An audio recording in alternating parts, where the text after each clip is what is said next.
I have been captured by their nature, how they respond to all different people and how people respond to them and open people's hearts up. The whalers played a tremendous role in World War I. I really think they are a wonderful symbol of this country. My hope and my dream is that when I'm a grandmother, that the whaler breed is the most popular breed of horse in Australia.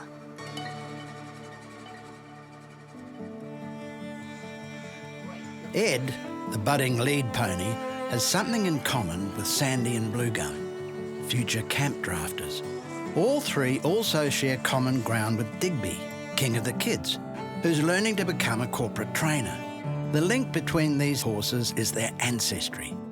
They're whalers, direct descendants of the legendary mounts of the Australian light horse. And just 5 months ago, they were here wild in the Northern Territory. Pauline and Jess Liston are used to dealing in thoroughbreds through their family breeding business, Three Bridges. But this was their first encounter with a herd of old bloodline whalers. Red earth and blue skies and wild horses coming in to drink at this bore, and it was a hot day and so many were just galloping into the water and playing and rearing up, and horses living off not much food at all and thriving.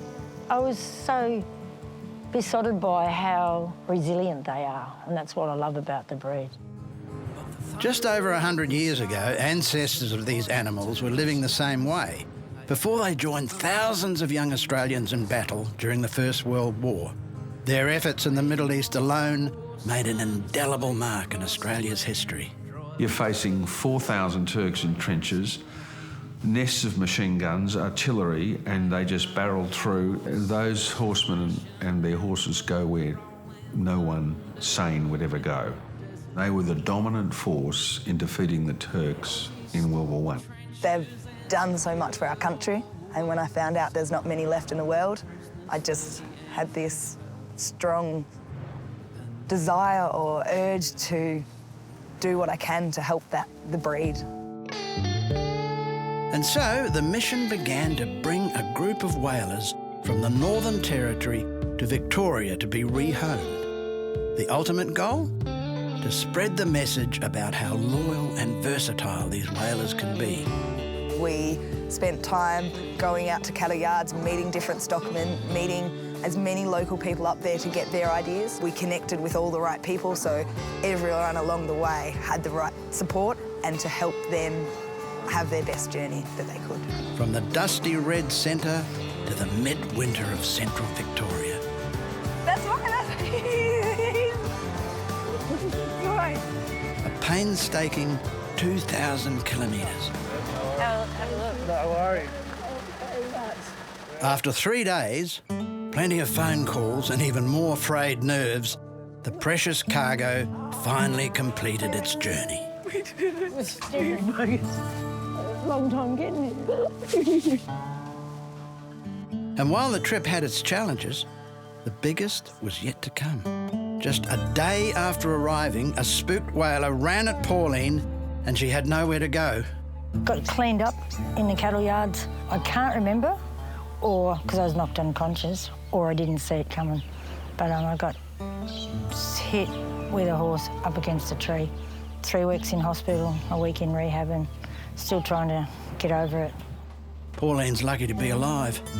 11 broken ribs, 4 broken bones in her back, and a punctured lung. But just a few months later, she's back at work and riding her old mate Jack. They're wild animals and they're just flight animals, so it wasn't intent, it just happened. But still a very big scare in what's been a massive project for this mother and daughter team. My mum made this happen. A lot of the times throughout the process, I doubted if it could happen, if we could pull it off, and she never doubted it. The whalers are now making a fresh start in their new homes. Justine Hales has Ed, who'll be a buddy for former racer Albert the Fat. He'll be a mate for horses here at the farm. Hopefully be a good lead pony. Hopefully he'll be able to tow the babies around and stuff in the round yard. Young Reuben Carl plans to compete with one of the 2 whalers that joined his family. camp drafting and mustering, stock work. I could see myself doing that if I commit to it. I reckon it'll be pretty fun. We thought, well, let's have a crack at this and have a bit of fun and adventure with my young family and young horses. It's just time and trust. And once you get that trust, you've always got it. So Jesse's horses just come along in leaps and bounds and he's going to be a ripper.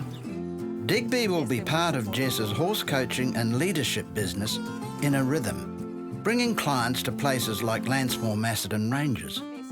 She's already made extraordinary breakthroughs using whalers to help big business leaders, sporting groups and school kids learn more about themselves through the lens of a horse's instincts. They've just got this really calm, really strong strength about them that helps people find their own inner strength, I feel.